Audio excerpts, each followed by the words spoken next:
All right, folks, welcome back. This is the daily log entry for February 25th, 2021.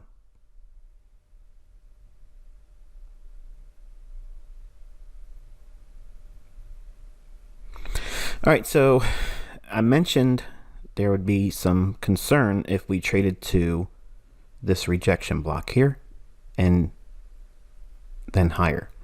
So we did not want to see that. So I want to talk a little bit about the importance of the Thursday New York session and how you can predict potential reversals so that way you don't give up the lion's portion of the move that you've tried to capture for that particular day or that week, and how you can anticipate but not always know for certain. Okay, so there's always that little gray area. Remember, I'm in the 90%, not the 100% strike rate. So you're going to learn a little bit about algorithmic theory in this lesson. I'm going to try not to be too long-winded, but I'll try to keep it as short and concise as possible. But go back and listen to the recording yesterday. So that down close price right there, that's the one that is important because that's your rejection block. This run down takes the stops below that and rallies higher. So much in the same way like a breaker would be like this low, the high, and the lower low, and once it trades back down into it, we find support. This formation and price, the algorithm remembers this. So it's the lowest down closing price in a swing that was broken on the downside, then rejects away. So your rejection block is that particular price level right there. So we're extending it through all these candles into time. If the algorithm goes to this price level, trades through, and then comes right back up, it's signaling that there could be potentially a reversal. Now this is further evidenced if it is also on a Thursday. And if that occurs, we have that same opposite end of the range phenomenon that takes place in the New York session on Thursday. So there's a lot of rules that the algorithm likes to follow, and these rules have parameters and conditions that must be met. And that's what makes algorithmic trading a little bit intimidating, I guess, for someone that's new, because there's a lot of things that you're not supposed to do and what you're supposed to do at specific times. And humans by nature are not really good rule followers. When we have this condition met, as I outlined, then it's concerning. And we'll talk about that as we get into the time of day and day of week study portion of this video.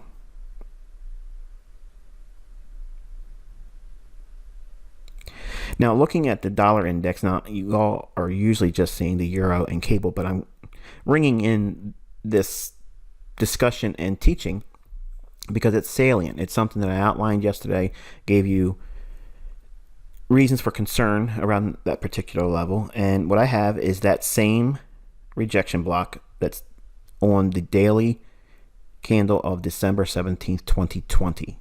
Right? So 2020, December 17th, that level's carried out into the future.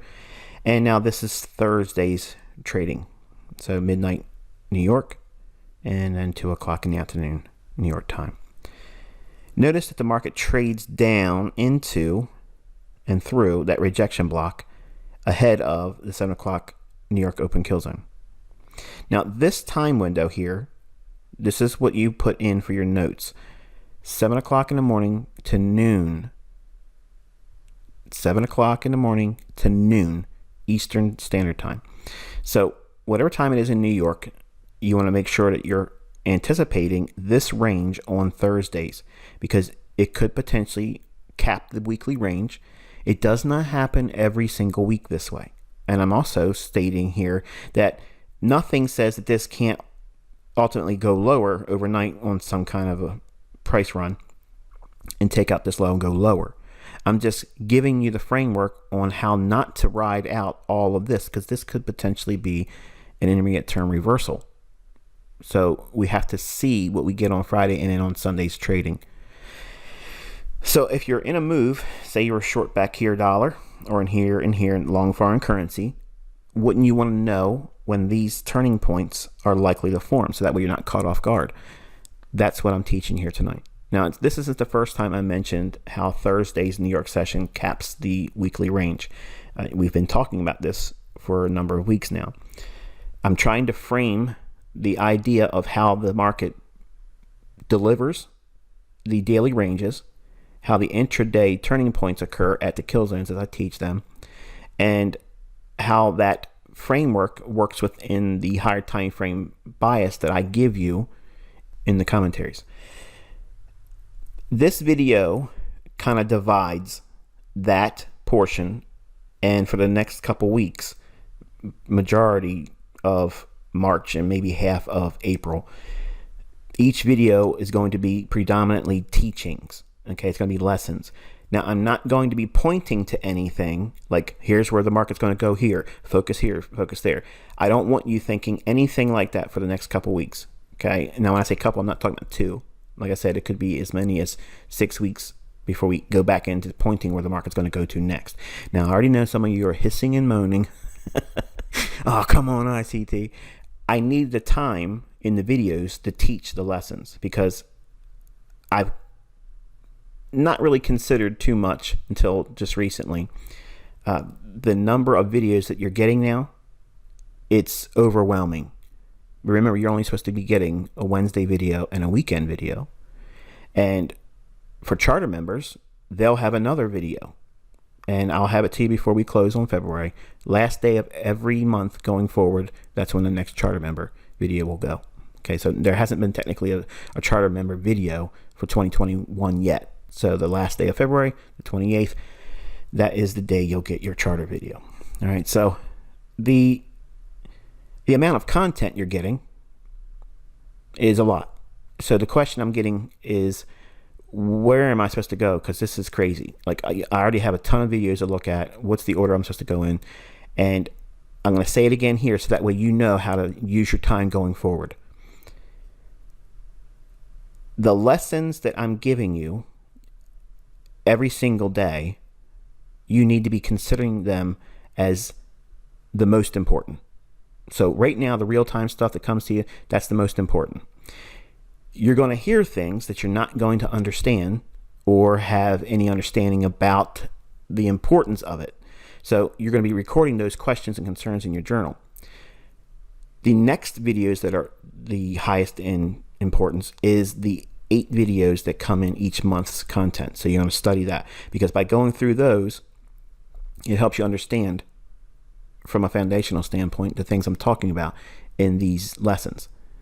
Do not feel lost. I got a couple emails from new members and they're saying like, this is way too much. Like I feel like I'm completely oblivious to what's going on and it's whizzing by me at 100 miles an hour. I'm getting scared and concerned that I'm not going to get this. It's only because you're brand new and I'm opening the floodgates here because this is my last teaching technically for the mentorship, and it'll just be community and companionship, in casual, Discord in our forum after this. It doesn't mean if you have a question, I won't cover it or make a video to discuss it. It just means that I have to dial back how much content I'm giving you. Once you go through the 8 lessons at your leisure, okay, digest all the old commentaries for each individual month and do them in the order they were given to you. Don't skip around. Go through them in the order they were given. That's the order to go through the mentorship. Okay. But the main thing is focus on what I'm showing you each day, except for Saturday because there's no videos on Saturdays. That is going to help you get up to speed quicker, even though it's going to give you initial confusion many times because I'm going to talk about something and it's going to feel like, what is he talking about when it comes to propulsion block? All those things. There's lessons coming for all of that, but you have to go through it in small pieces. And even in small pieces, you can see it's a lot. It's like drinking from a fire hose. It'll rip your face off if you're not careful. But I promise you, if you submit to it, you are going to come out of the other end of this year like completely transformed. You're going to have so much information, practical education that you've seen applied, and you'll understand more than just simply having, oh, I watched that video. You're going to see it. You're going to have more dynamic interactions because I'm going to start bringing in homework. Okay, so I have to make these videos shorter, and this one doesn't sound like it's going to be a short one, does it? But I promise it's not going to be that long. But you're going to have interactive homework. Okay, so I'm going to provide you things that you need to go into your chart, look for specific things, mark up certain things, weigh out certain things. Is this chart meeting the criteria I'm teaching around that specific week or that time that we're covering a topic? Because it's going to give you, again, an opportunity to test yourself. And again, it's not about if I don't get what I thought I was going to get or my answers don't match ICT's, I'm failing. No, don't think that at all. Each time you highlight an opportunity where you're weak or your understanding's lacking, that is exactly what you want to be doing while you're in mentorship, which is why I say not to trade with live funds, because it can be very convincing to watch something that I teach you and you think, oh yeah, I know that. And then go into the markets thinking you see it, and then you get burned. And it's very, very demoralizing. It's hard for me to fix that negative feeling in students. That's why I tell you, follow the rules and don't trade with live funds. You are not missing anything, folks. I promise these moves happen every single year. Every single year, these moves, these are occurring every single week, month, day. They're there. But you have to get to the skill set of knowing what you're looking for, and then you'll be able to go in there like clockwork and just pull them out. You know what's going to happen, okay? And the lessons in month 2, I'm going to really sit you down and start breaking down how to find the days that you really want to be focusing on. I have not taught that anywhere in the mentorship yet. So again, I'm compressing a lot of bandwidth, okay, in a small little space of time. But it's going to feel like, wow, this is too much. Just endure it, okay? There's going to be plenty of opportunity to ask me questions later on, but digest it as I give it to you, okay? I promise you it's for your enrichment, and you will have exactly what you came here for. But at that 7 o'clock and noon time window, back to dollar, this is where we can get that weekly capping, or in this case, it's been weaker on the dollar, so it could create the weekly low in here. So there's a window of opportunity that the algorithm operates in. Now, generally, it's 7 o'clock to 10 o'clock in the morning. But all of this here until the close of London, this is the New York session. We will be reducing our focus from the 2 o'clock in the afternoon window to noon for the next couple weeks. So when we start next week, the daily log entries, you're going to notice a difference with this line here. It's only going to be focusing on noon, and I'll explain why that's important at that time. But it's a month 2 teaching, so anyone that hasn't paid, they won't have access to that. Okay, which also, let me put this in here real quick, and I promise I'll continue with the teaching. On the 27th of February, month 2 content forum area is going to open up to the month 1 members that are right now active. If you have not paid and your payment has not been processed yet on the 27th, even though you see the links on the forum, your username and password will not be active for that area. So if you haven't paid, you'll see it in link, but you will not have access to it because you didn't pay for it. If you don't pay by March 9th, you will obviously be removed from the forum. That doesn't mean you're removed from the mentorship entirely. It just means you have to have your payment paid by April 1st to restore your account. But if you make your payment after the 9th of March, you have to wait until the 27th of March before we do payments again. So rewind the video again. I explain it very clearly.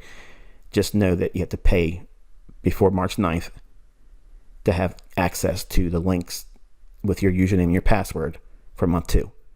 Don't think that they pop up and, oh yeah, I can get access to that now. No, you're just going to see it, but your links won't be active for you unless you paid for month 2. Okay. Anyway, so we have this rejection block here in this swing here. Now think about what I showed you on the daily chart that made this line up here. So this is that rejection block, the closing price on the candle on December 17th, 2020. Well, that same thing is occurring here. Think of this down close candle here as the same as that December 17th, 2020 candle on the daily chart. But we're looking at a 5-minute candle here. So the same phenomenon where the market dips below a specific price level and rejects, that's what this pattern is. So now we're below that daily December 17th, 2020 closing price. And this is what I said, where you don't want to see this, where it trades below it. And then watch what happens. It creates the low ahead of New York 7 a.m., rallies back above it, and then dumps one more time below that low, and specifically that closing price. Then it does what? It runs. It rejects that. So if we see this, in other words, if it goes below this low here and then snaps back above during this time window, this right here signals the importance of knowing what to look for when you can trail the stop losses real tight or take another portion off aggressively and have just a very small portion remaining on the trade just to see if it continues, or altogether just bail on the trade. Now, we don't trade dollar, but this would be an indication to collapse all, if not majority, of the longs you would have in cable or euro dollar. Okay, that's basically what I'm getting at. So the market does eventually trade back above, find support at that old rejection block, and then rallies aggressively. If you have this in mind each week, or go back through your data, okay, this is what you should be doing if you have time. Now, most of you probably don't have this much time, but if you have extra time and you're caught up in your studies, some of you are freaks and you go through information at a ridiculous pace, and you're going to be regretting that later on because you're trying to do too much, and there's no way you're recalling all this. Even if you're writing down notes, you're not retaining it. You're not thinking about it, meditating on the things that you're being taught. Like today, what's the significance of that 7 a.m. to noon? Why is that important? That's going to be discussed in month 2. But this right now is what I'm introducing to you for you to go into your charts and study that for a Thursday day of the week study. Just like when you can go through the charts and study the Tuesday day of the week study for the London Open. I want you to study all the Thursdays that you have time on Eurodollar and cable, which also, let me answer this too, because I get a lot of questions about this as well. Should you be doing other homework and daily log entries on other currencies? No. Just Eurodollar and pound dollar and the dollar index. Okay. Focus there. Don't look at the other pairs. You're here to learn. I'm teaching you how to read price action with this triad. Triad is the dollar and 2 closely correlated pairs, euro dollar and pound dollar. I know some of you came in here with your pet pairs and it may be a yen cross or something like that, gold or oil or whatever. Simply trust me, okay? Because everything I'm teaching you with these pairs, if that's your favorite thing to have, like a gold, an oil, and maybe it's pound yen or euro yen, say that's your 3 markets that you like to work with. Well, you've really created a reason to have a lot more study than it's necessary. And you have to follow along with what I'm teaching too. And think about how much annotation time you're using to make these charts to see how they relate to what I'm showing you. It takes time, doesn't it? That's also time away from you studying new lessons and then note taking and then considering where you might find those answers by going through the search tab on the forum, because you can find a lot of answers in the commentaries. So if you start adding other markets on top of this, it's going to create such a burden. All it takes is a small little setback in your learning because you've done something you shouldn't have done, like trade with live funds while you're trying to learn how to trade. I don't care if you're profitable. You cannot trade with just pieces of what I'm giving you. And that's the trap. I'm not setting that trap for you, but that's the trap with students that are profitable or semi-profitable, break-even type trader. They come in here and they get this itch. They got, oh yeah, I'm going to go do what this video just said. And then it creates a problem. So to keep that from happening and keeping your emotions apart from the learning experience and taking your money focus away, because if you remove the emotion and the money, you're going to learn exactly how to read price. And then you know what the default of that is. If you apply good sound money management to being able to read the tape and market, the default is going to be you're profitable if you submit.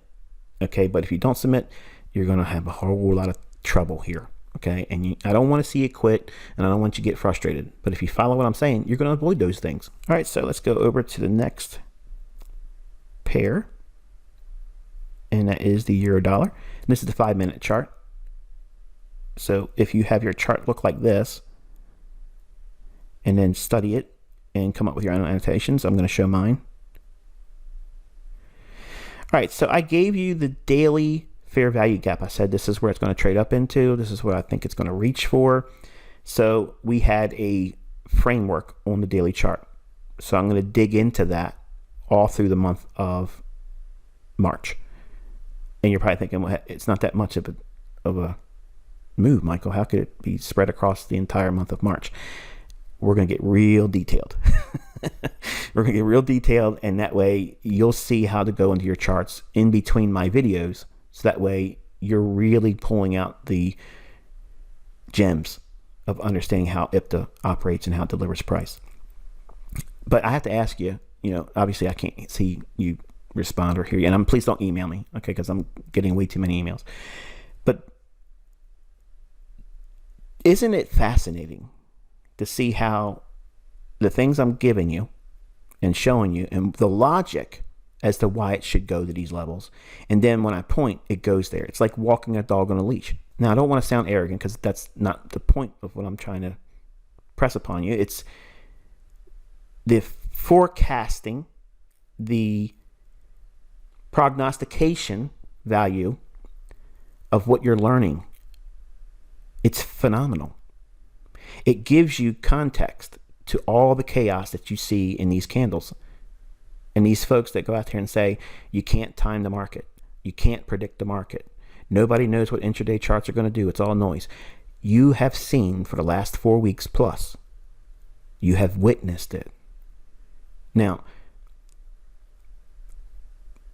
if you are honest with yourself, the things I talked about to frame these things, you've heard me talk about them before. Maybe in casual reference, either in a YouTube video or in a commentary that you've watched, but you see me using them. Framing the idea, saying it should do this, it should not do this. If it doesn't do this, but does this, this kills the idea. That means I'm wrong. Not, well, let me go the other direction. See, there's a difference there. And you have to be able to get to that point in your analysis where you can say, this is what I want to see in price. If it delivers, I'm going to engage with that idea in mind.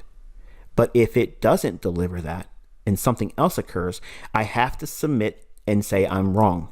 And it does not mean my model's broken. It does not mean that I'm not intelligent. It doesn't mean anything from a negative stance. It just means that that transaction didn't align with your model. Period. Let it go. There'll be other ones. Okay. So this is the discount level of the fair value gap on the daily, and this is the premium level of the fair value gap on the daily chart of euro dollar. And this whole chart is a 5-minute chart. So we're going to add the annotations now. So here's midnight in New York. We had a breaker here. So we have a low, a high, and a lower low. You see that? Extend that out in time.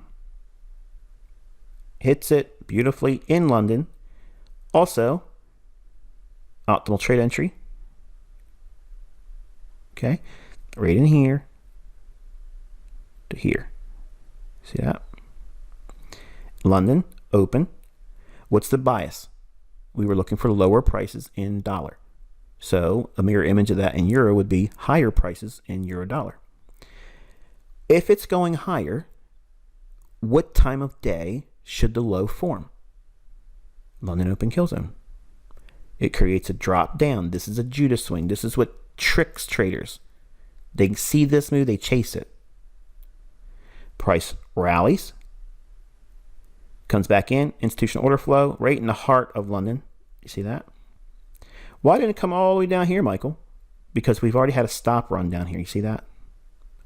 This was just a simple retracement back to the breaker. So the market structure is poised to have a real aggressive run.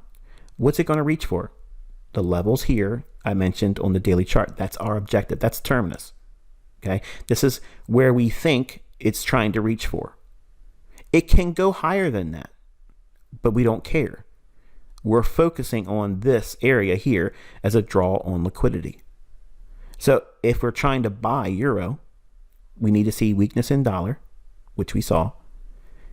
We need to see market structure support the idea that it's potentially making a low in London, and we buy it as it trades down candles. Price rallies strong, and small little consolidation here, drops back down, fair value gap right here.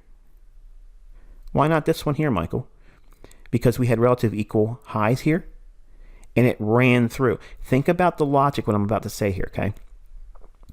Look at the difference between the time that price gets up here and makes relative equal highs versus these highs here, relative equal highs, inside of a run that just creates the potential low of the day in London. Then it runs through it. Is it likely to go up above these relative equal highs and go lower? No, the framework isn't there for that.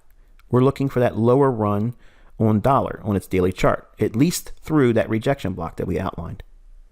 So if it's doing a run from here just above here, that would indicate that we're bearish on euro dollar. That's not the mindset you should have here. When you see it trade through these relative equal highs, see, this is what gets, well, at least I see it a lot. People that look for relative equal highs, they see this and they say, okay, it's going to be a sell. It's going to short because the market runs through these here and it rejects. No, this is a speed bump sometimes. Here, it doesn't even respect it. Why? Because you're in the right direction or on side with the algorithm. So the market's pricing aggressively to get up into this area here, this fair value gap that's defined by that daily chart. So the logic needs to be, yes, we anticipate seeing it run through here, but we don't want to see it come back even for a retrace to find old resistance, broken turn support. That stuff doesn't work in these environments.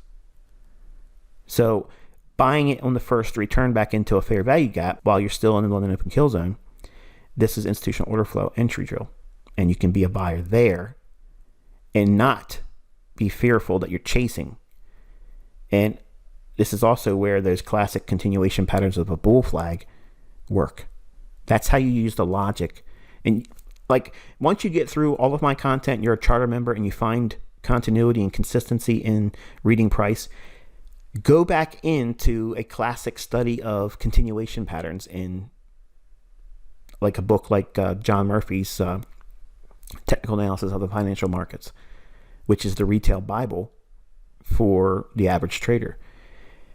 You're going to learn lessons how I take that stuff and use it against them, but you will know when those patterns work, which is such a fun study because you can look at a chart right now without knowing the things I'm going to teach you. And if you understand classic charting patterns like triangles and coils, pennants, flags, and head and shoulders types of things, that can fool you. You know, geometry is not the answer in trading.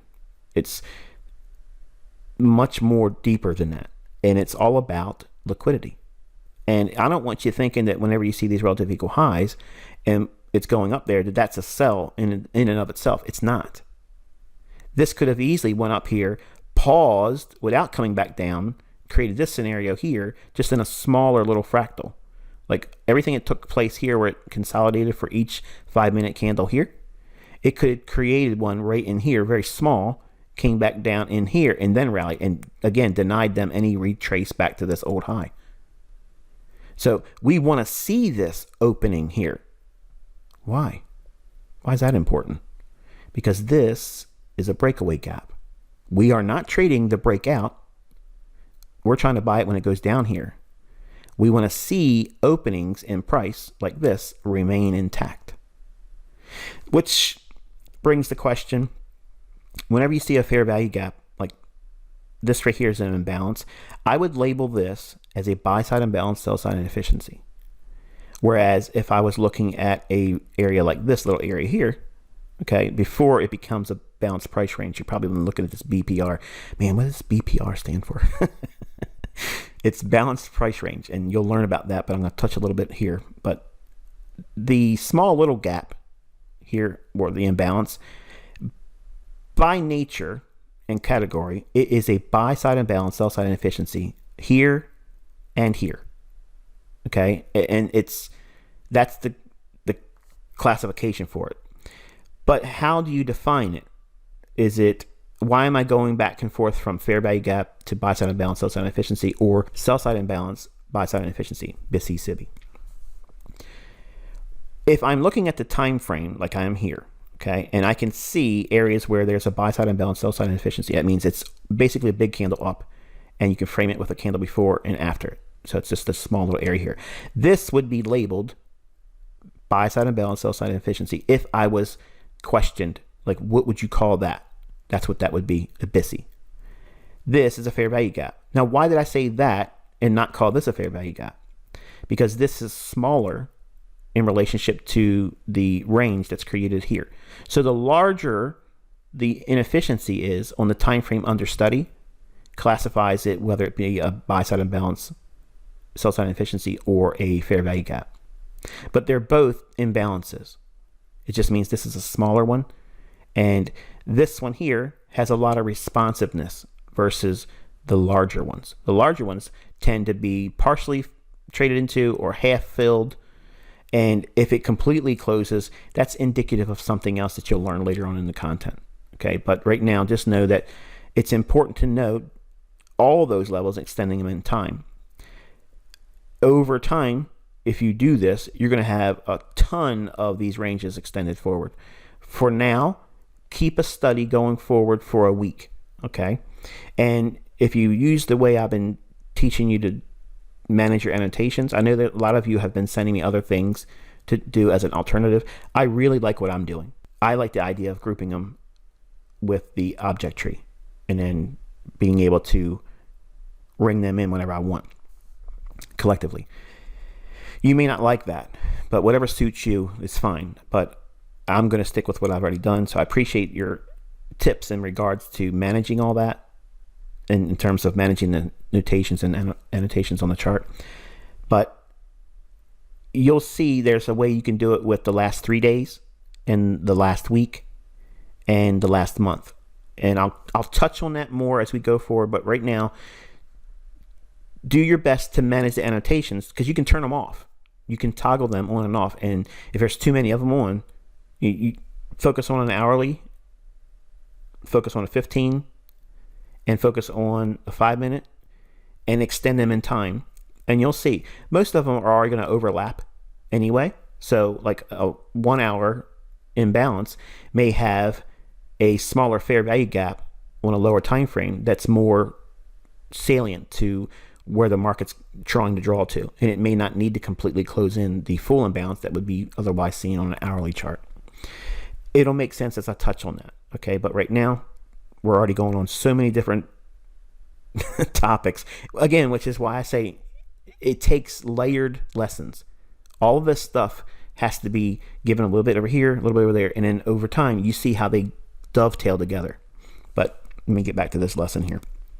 So the institutional order flow run here, runs up, creates a small little fair value gap with a bullish order block to the left. So by itself, that right there could have been a setup that could have seen a retracement back down in at the beginning of New York Open. This right here is what I was looking at as a potential if we did not get to the fair value gap. Like for instance, say we fell short and then we consolidated and dropped down here. We didn't go as high as we did here. Say we didn't see this movement so far up in price. This means it would have been crouching below a premium PD array, which is that daily fair value gap. That's these two levels here. Again, remember what I showed you on the daily chart on Euro. Go back and look at your notes. On your daily chart, you should have that fair value gap.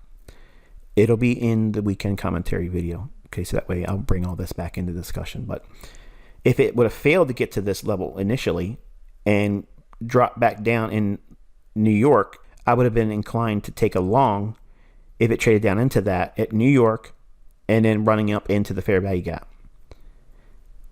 But because it traded up from here all the way up into the fair value gap, this becomes far less likely to be a factor for New York or even a trade for the day for a long.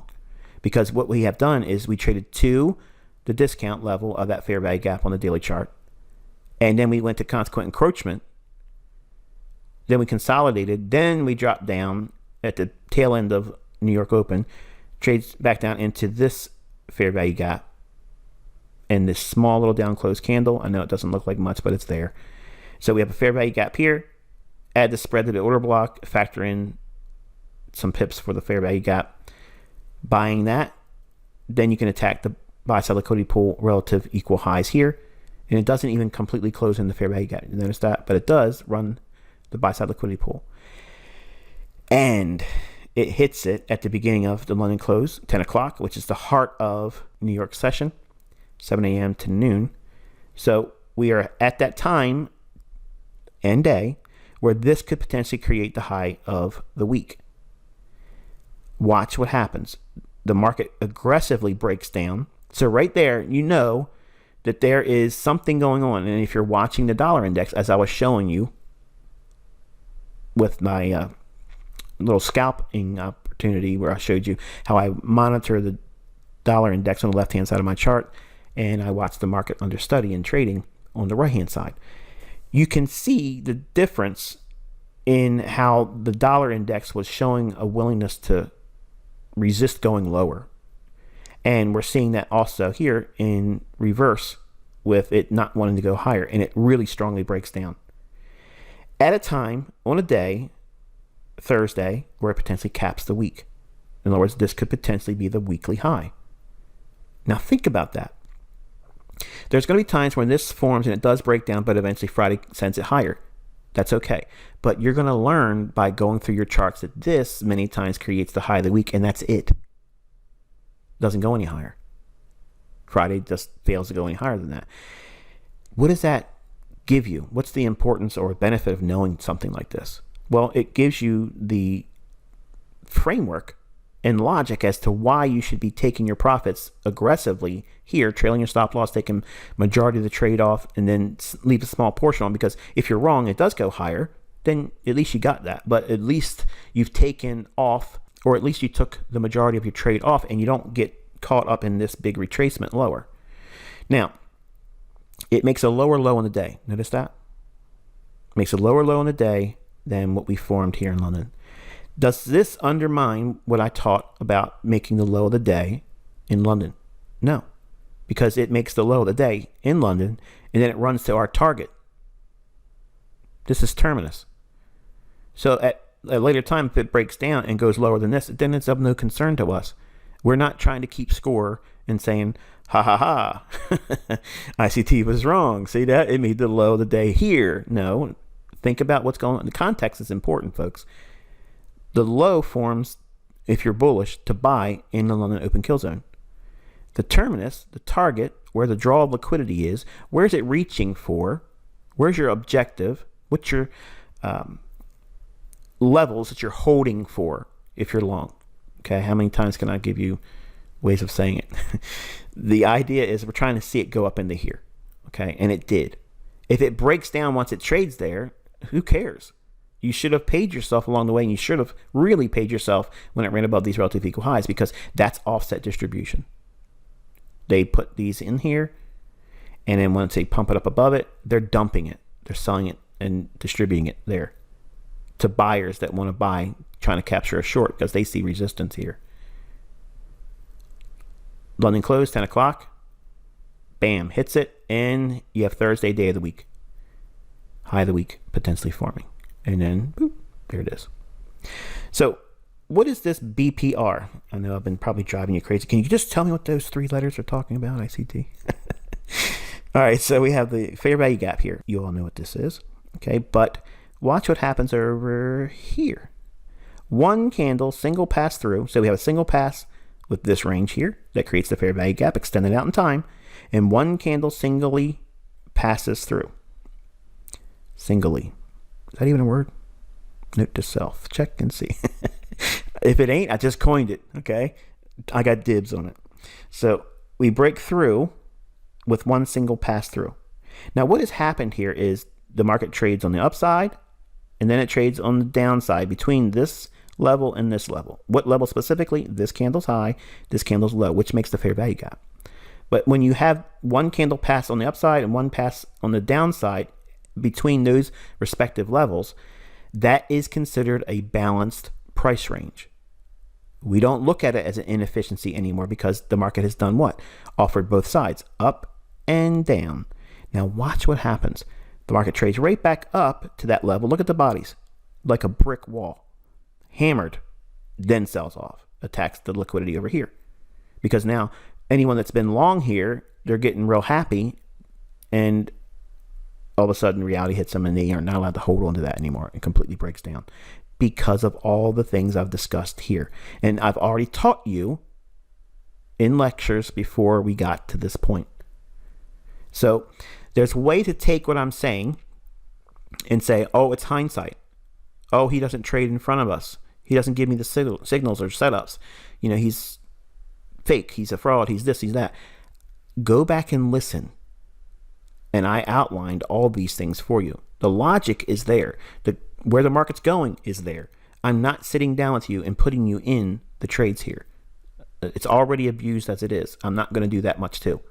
So back to the balanced price range. If we run up into this, to the top end, okay, the premium level of this fair value gap over here, okay, it can touch that and still get this response too. But many times you're going to see it do this. Now, if you wanted to trade short, okay, say this is the pattern that you want to focus in on. Some of you are thinking, there's no way I would trade this. I don't even understand what I'm looking at. Over time, you will, and you're going to see this a lot. If it trades up into this level here, you can say, okay, I'm going to sell short here, and I'm going to put a stop loss above this high, but not by a pip or two. You go like a 10 pip above that. So you would use 10 pips above the premium level of the fair value gap that makes up the balanced price range. Now, some of you are thinking, man, this sounds like you're making this stuff up as you go along. But the charter members are smiling right now. They're saying, man, this stuff still keeps forming. Like, it's exactly what he taught. It's in your charts all the time. And if you have extra time on a Saturday and you're just relaxing in between your regular studies, you can go through and look for areas like this. And when you find them, it does these things like this. And it's amazing. It's just the market remembers this imbalance, but it's no longer an imbalance here because it's been offered sell side now. So go back to that imbalance there, and it's hitting that. Where on earth is the level that would be considered supply, demand, support, resistance, Elliott, harmonic? Come on now. Nothing else shows that. There's nothing here that would constitute that as a specific price level that sends it lower. That's a balanced price range. That is also one of those things when I was looking at it, I was like, there's an algorithm that's remembering this imbalance, but it's been now balanced. And now it doesn't need to go any higher. It doesn't need to go higher than this to go back in that range because it's done its work on one single candle over here and another candle here. That's the key. If it's done with one pass up, one pass down, that's a balanced price range. Then you have the sell-off. Okay. Let's go over to cable. I already talked too much about this one.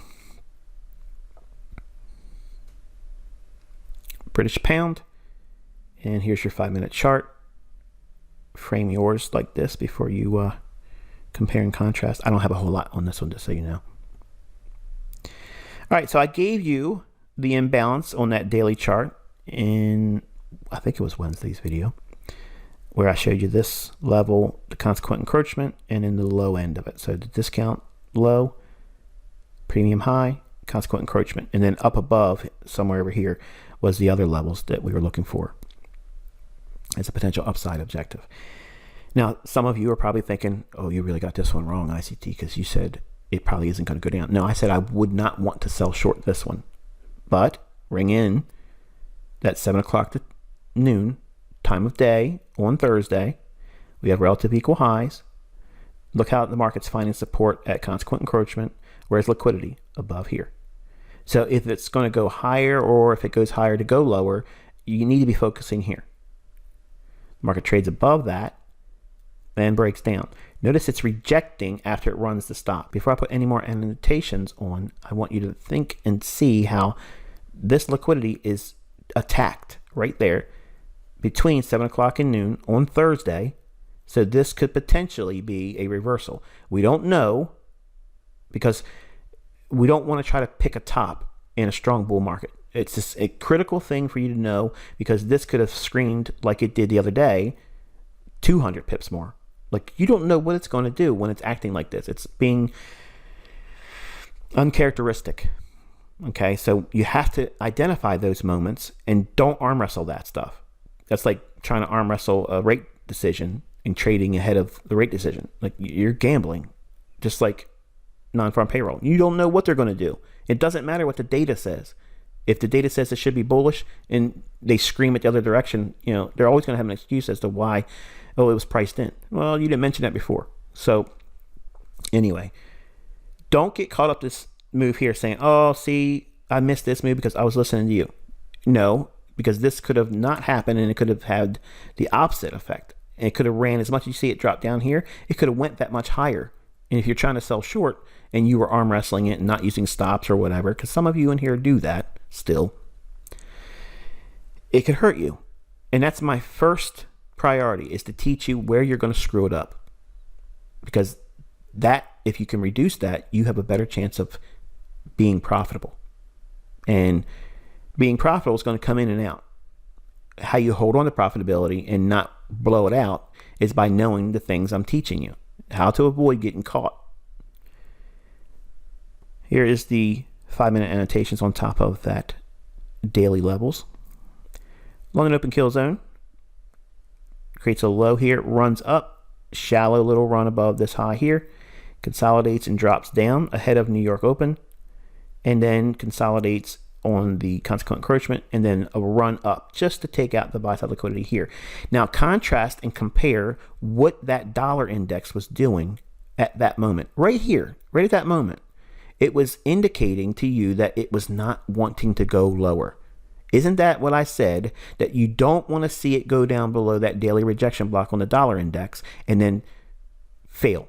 You don't want to see it reject. You don't want to see it go down below it and come back above it. Well, it was indicating it right there. When buy side liquidity is taken in between the window of opportunity that caps the weekly range at a time on the day of the week of Thursday.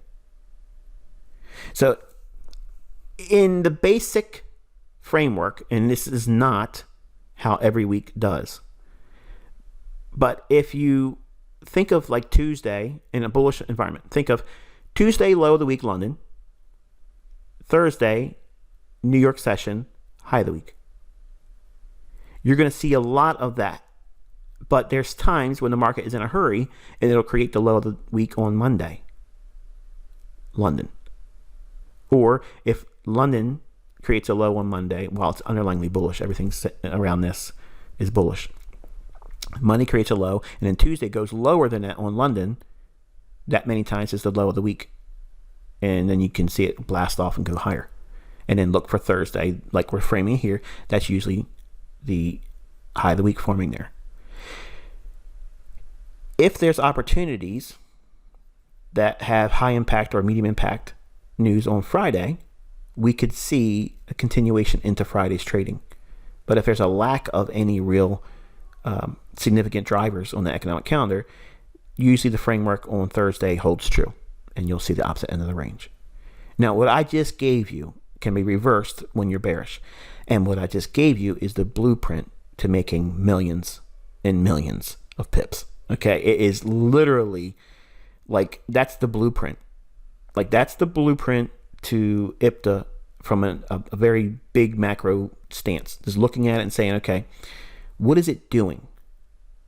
And that's predominantly what it's doing. Now, when it's not in a trending model, that means if it's not directionally driven, where you can see it's going to go one direction higher or one direction lower and work towards a terminus like we outlined on the Eurodollar, where we had that fair value gap on the daily chart. We knew what it was reaching for. We understood that that's where it's going to go to. So that's directionally driven. Cable has just been like steamrolling higher. So it's been real easy to call it higher, but just being careful with it, not wanting to go short. This here is one of those reversal patterns that you can see it possibly forming, but I would never have taken that trade. In all honesty, I never would have taken that trade. Even if it hasn't been doing what it's been doing, where I've been real reluctant to touch it. like say it's been just trading normally, I still would not have taken that trade. I would have taken something down in here. I would have not taken that. Okay, so if you're looking at that thinking, how could you, I wouldn't have done it. Even this optimal trade entry here, I would have looked for this to deliver. And if it did, then I'd focus down over here. What am I looking at? The breaker, the high, the low, the high that takes out that short-term high here. So the liquidity's taken there. My eye goes to this down close candle right there, extending out in time. We go lower, come back in. That's a breaker for me. It's just trading right at that. And I would expect an expansion on the downside. Now, that sounds like hindsight. And if you have not been with me for the last couple of weeks or been with me for a number of years, that would be unacceptable for me to talk like that and let you believe any parts of it. But I think I've proven myself that I can call things, I can see it before it happens, and I can teach you how I'm doing it. So I want you to respect the fact that I'm telling you I would not have taken that trade, but what I would wait for is what I'm showing you here. And that would be a trade I would feel comfortable with. The idea would be getting short in here. So where is your stop? Where is it going to be at? The stop would have to be above the order block in here because it could use this range here to that low and retrade back up into it. But my stop would have to be above that bullish candle, which is a bearish order block. And that would be the framework. That might not be a trade that fits your model. It might be too many pips. It's all a matter of what you're willing to accept for your model and what you feel comfortable doing. But I find it interesting. It comes out of that fair value gap aggressively. We have a small little institutional order flow entry drill here, which is not annotated.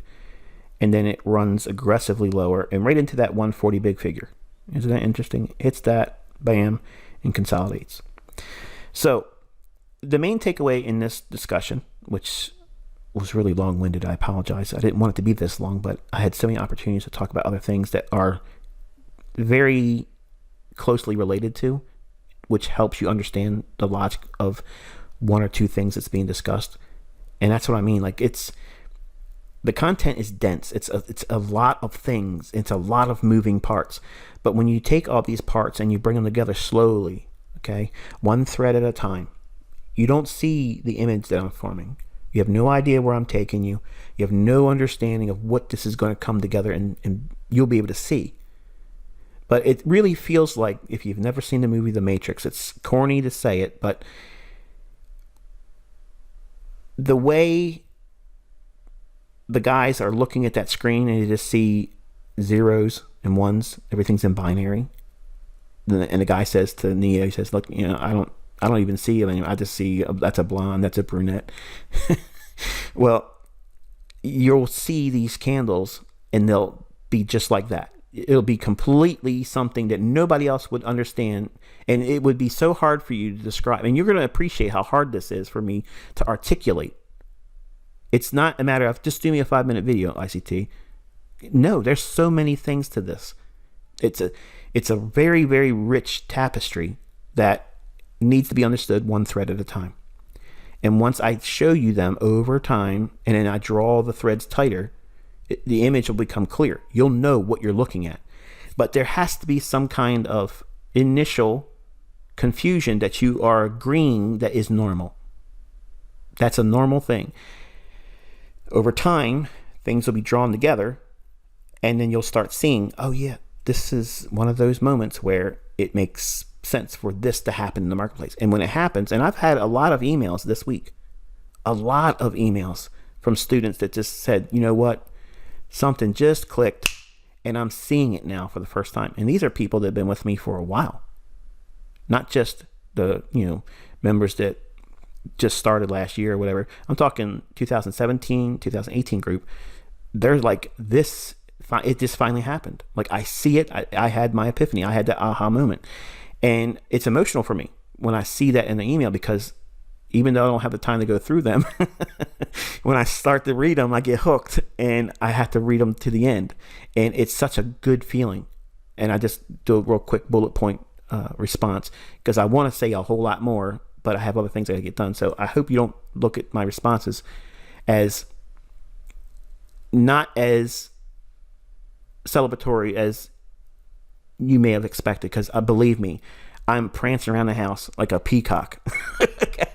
I love it. I love it. I'm telling you, I love it. It gets me going. It gets me all hopped up because I know exactly what it felt like for me. And all of you are going to have that moment. I don't know exactly where.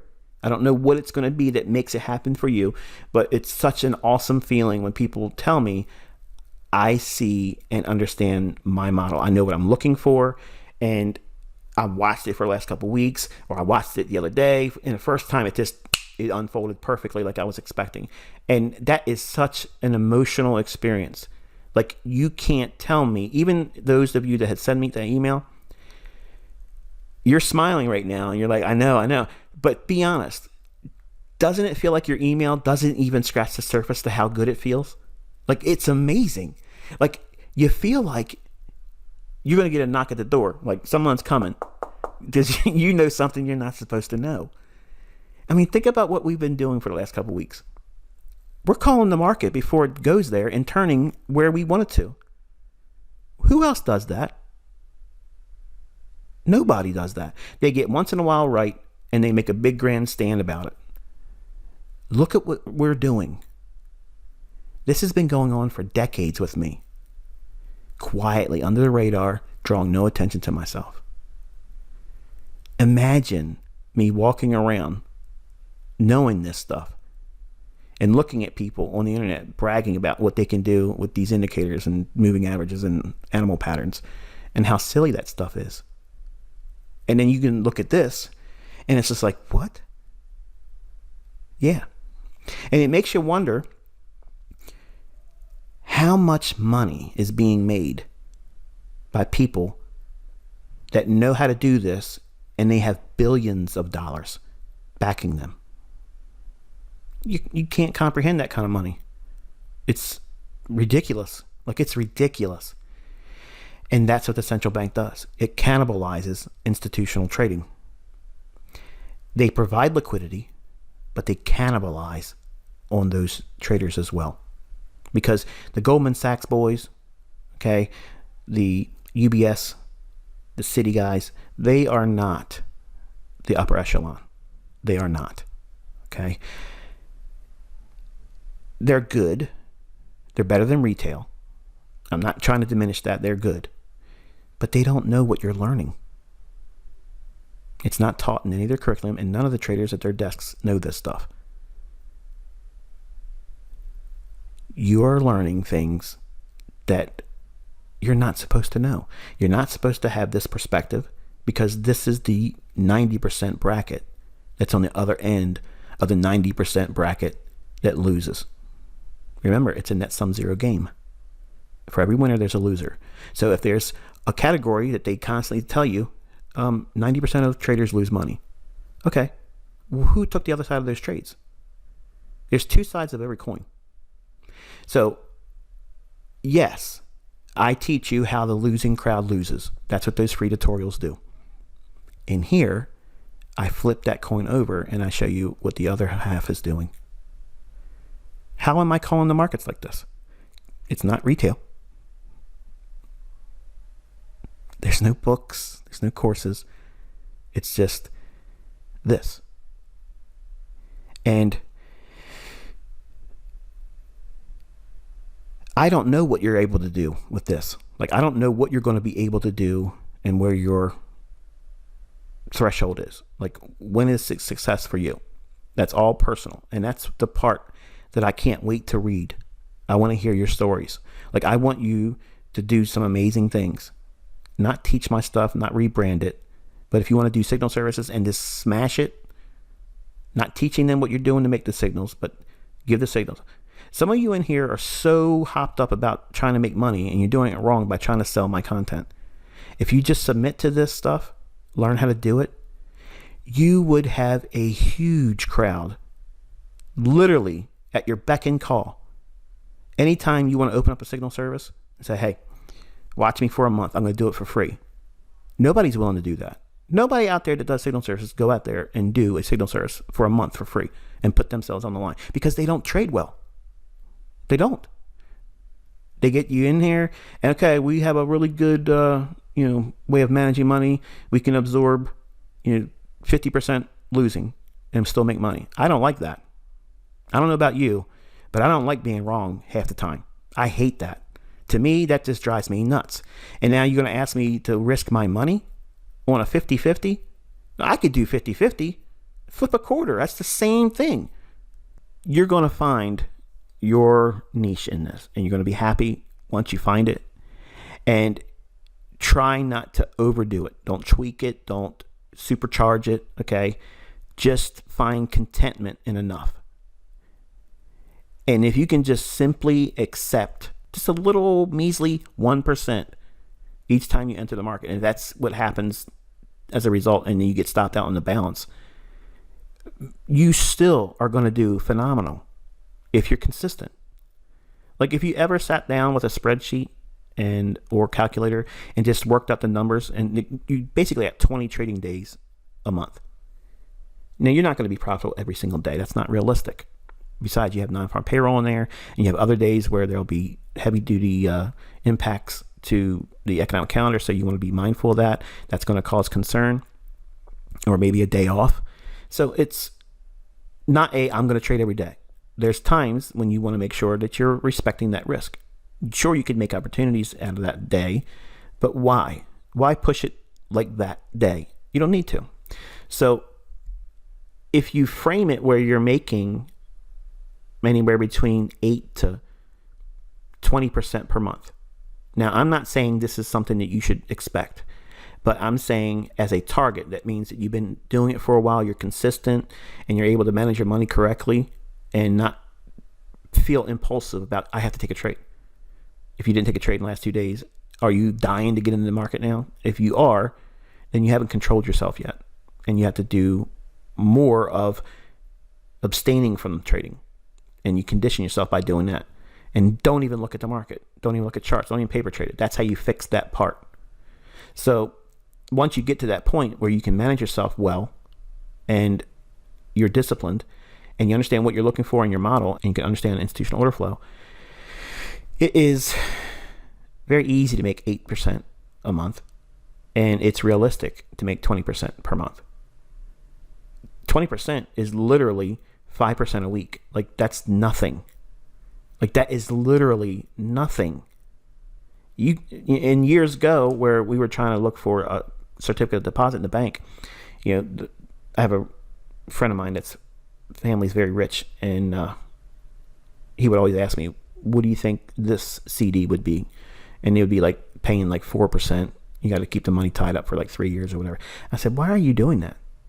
Like, you're trying to put millions of dollars in certificate of deposit, where if you just put your money in a currency and hold it for 6 months, just trading unleveraged, if you put $1 million in there and you trade $1 million unleveraged, like, you would smash it. That's ridiculous returns at that level of money. And he's running around asking me about certificate of deposit. Well, he's now trading, but not doing discretionary trading like us.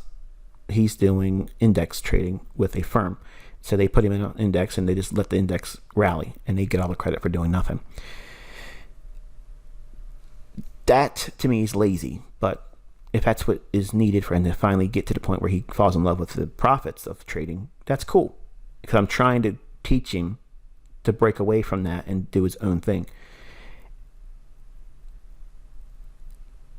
If you find a way of making a signal service, and you are not violating your agreement here, you will be touching the lives of so many people, and they will love you for it. And you don't have to teach what you've learned here. You don't have to teach that. Some of you are in such a hurry that you want to put my name out there as an enticement. Come on, I'll teach you everything ICT is doing to make money. And then that's going to be your scratch. That's going to be your bankroll that you start trading with. I'm telling you, don't be surprised if that fails for you and you blow it, because that's what's going to happen, because you're doing it wrong. You're trying to take something and do something with it it's not meant to do, and you will not. It's like having sand in your well. You're not going to get it like that. You might think you will, but it isn't going to work for you. If you are a signal provider with this content and you're not teaching it and you're just giving the signals, you will create such an enigma around you. It'll be like mysterious. Now, most people will be like really drawn into saying this person is lucky a lot, and they're going to come to watch you fail. And that's why you give them a month. And if you're consistently finding setups and you're delivering it with the results, their jaws are going to hit the floor, man. It's they're not going to see this anywhere else. And that's, if I had to start all over again, if I had to start completely all over again, no money, lost everything, what would ICT do?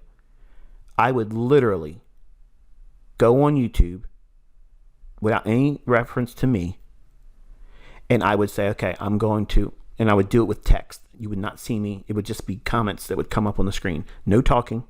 I wouldn't dress my charts up. It wouldn't have any annotations whatsoever. I would just put an arrow right where I'm going to try to get in at. And when it trades there, I put the trade on. And I would do that for a month. And then I'd say, at the end of this month, I'm going to make it available to you if you join this room. And I don't care if people copied me, because I know I would make a lot of money right away. And that would put me in a position where I'd have a huge bankroll. And then I would just do what I already know. And then I'm done again. How much time? About a year. I wouldn't have what I have now, obviously. I'm not saying that. But I'm saying, as far as being comfortable for the rest of my life, it would take me a year. And I would be using other people's money. But don't take my content and prostitute it to try to get that bankroll to make money to go start trading, because you're going to fail doing that. I promise you, you're going to fail. I guarantee it. That's cursed. Oh, don't give me that. You're going to see. You're going to see. If you do it the right way, you'll have a clear conscience, and you'll have every advantage on your side. And you have no idea how many people out there ask me to do signal services. Like, it's unbelievable. So and I know some of you aren't even interested in this, and that's the reason why I put a disclaimer up saying, we're going to be talking about things that are not really technical. The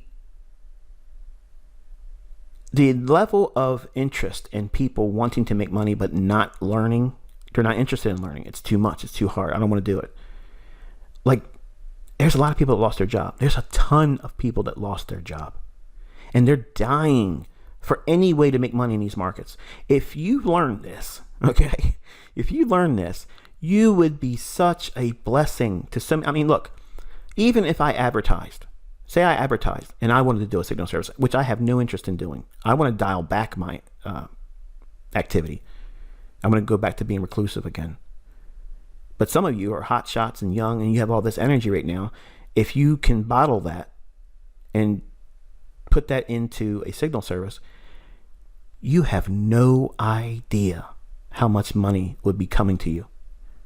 You won't be able to manage it. Like, honestly, you will not be able to manage that many people coming in, because they're going to tell people what they're doing, and they're going to tell people, and that's real multi-level marketing. That's the real way of doing it. You don't have to convince people. They're going to see it. That's the difference. When you really have something that's real, you give it away for free.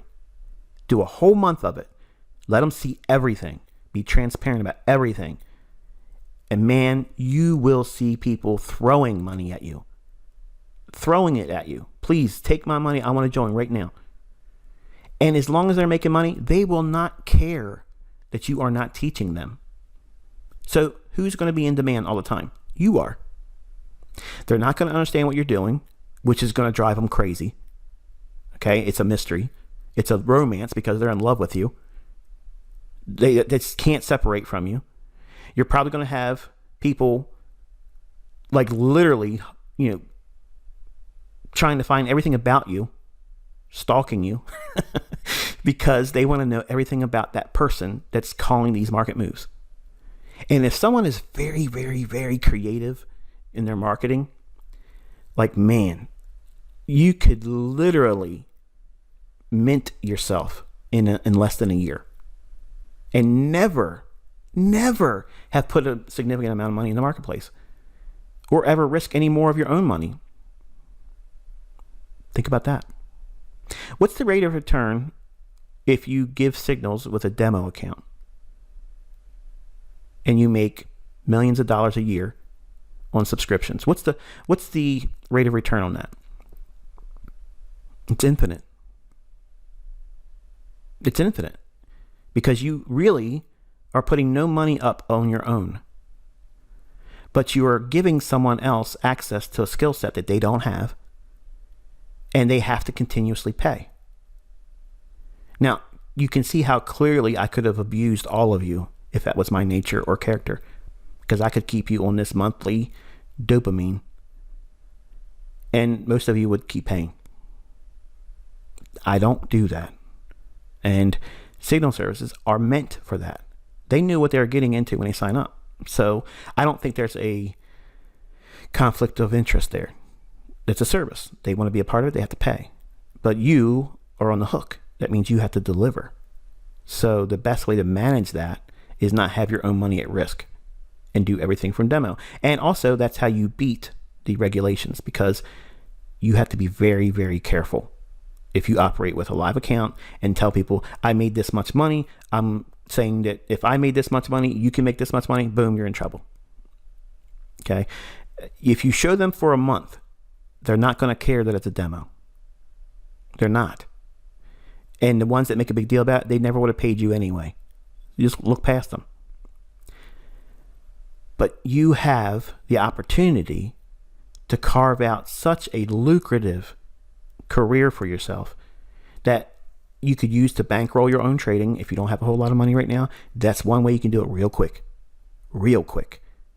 And when you get feedback from folks that just simply show affection for you for what you do, and you have a clear conscience because you have not violated anything with me, can you imagine the balance and joy that you're going to have? If that's where you want to go, I'm not trying to talk anybody into doing signal service. I'm saying that there's a large crowd of you that want to do that. And I'm speaking to you. But you have no idea how amazing that would feel to live your life knowing that what you're doing is impacting other people positively. And you have residual income for as long as you want it. That's exciting. And you don't need a job. You don't care about having it. You don't want one, because that kind of money, it changes your understanding about everything. And for some of you, it's going to cause you to become reckless and silly like I did when I was young. But you'll always have an income stream, period. If you ever hit rock bottom, you can start right back up again. Something happens, you have a divorce, God forbid, something like that happens. It just, you can reboot and respawn and do it all over again. And that's what I had to do. I had to do all of that. But some of you don't want to do signal services. Some of you want to be fund managers. That takes a lot of courage. It takes a lot of courage, and it's hard for me to sleep. Doing those types of things is stressful. It is not something that is for everyone. And there are certain individuals that have that, that hardwiring in their head that they can do it. I personally wasn't comfortable doing it. I'm okay with the risks that I can take, but no matter how well you do, it's never good enough. And if you don't do well, it's the worst. Like, they want your head on a block. So it's a thankless career if you're going to be a money manager. Okay, if you manage funds, it's very stressful. But the quick and easy, dirty way of doing it that makes a lot of money real fast is the signal service. That will absolutely put so much money in your hands that it'll be easy for you to say, I don't even need to trade. I'll just call the signals and I don't need to take any risk on. And to me, I think that's the smartest way of doing it, because then you're not emotionally attached. You're just really working off of the objectivity of looking at the price. But it's going to feel weird when you see all that money coming to you. And if you've never seen that kind of money coming in, it can be very intimidating and cause you to second guess yourself, which is the reason why you have to learn what you're doing here and stretch it out. That's why I said, man, a year and a half, that's about the minimum. And a lot of you aren't ready for that and don't want to do it. And I'm not going to do that. I'm going to go shorter. And you're going to fail. I'm just telling you, if you're going to do that, you're going to fail. And don't be surprised. And I don't even want to read the emails. I wish I would have listened. I don't want to read that. Okay. But I've appreciated all you guys sending me the emails that you've shared with me over the last couple of weeks. It's been encouraging. It's been remarkable for other reasons because of the stories that also have been shared with me. I haven't read all of them, so if I haven't gotten your email replied back, just know that it's hard for me to get to them. It's usually when I'm sitting with my phone and an email will pop across and gives me an alert, says so-and-so sent you an email. If it's a title that looks like it's intriguing, my obsessive compulsive disorder kicks in. I got to read it. And if it's not what I think it is, then I'll just save it as unread marked. But I've had a lot of fun this first month. And I know we have a couple more days left still, but I've had a lot of fun this month. And I hope that you've enjoyed this, but I also hope that you're preparing yourself for a whole lot of teaching now. You've seen a lot of this being used, and now I'm going to teach you a whole lot of theory and logic. And then once we get through that first wave of that, and then we'll go back to pointing where the market's going to go again, and then it'll be another wave of theory and logic, and then we'll do that throughout the year, okay? So that's kind of like the pace of what we're going to be doing. And I think that's going to be it for tonight. A little bit long-winded, but I enjoyed talking to you tonight. Hopefully you found this insightful. Until I talk to you tomorrow, be safe.